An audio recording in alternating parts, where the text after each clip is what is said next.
Na prvú som prosto dala do tohto kruhu, to je tzv. Zimná jamka. Ale inak hole in one sa to môže volať. Pst, potichu, Didiana je bez chlapa, vraj nudu zaháňa golfom, ale vieme, kto jej robí spoločnosť.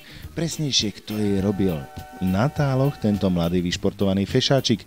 Ako sme však neskôr zistili, nebola to náhoda. Smečky sú pekné, nebola tu žiadna výchrica, nevylámala stromy a majú to aj pekných kedíkov, aha.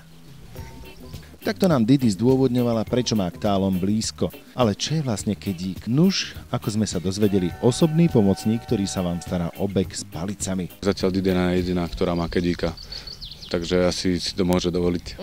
On mi sa mi páči preto, lebo mi radí. To by nemal na handicapom turnaji. Nečudo, keď ide o profesionálneho hráča, mimochodom tí z celého sveta, presnejšie tie sa na 18-jamkových táloch, ktoré naprojektovali Američania, zídu koncom mája. Zahrala som si fantasticky, dobrý začiatok a dobrý koniec, tak to má byť. Dobrú prípravu úderu má, vie trafiť loptičku, dobre.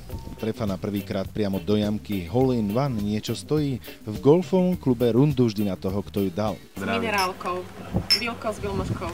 Didianka, na zdravie. A toho frajera ti zoženieme.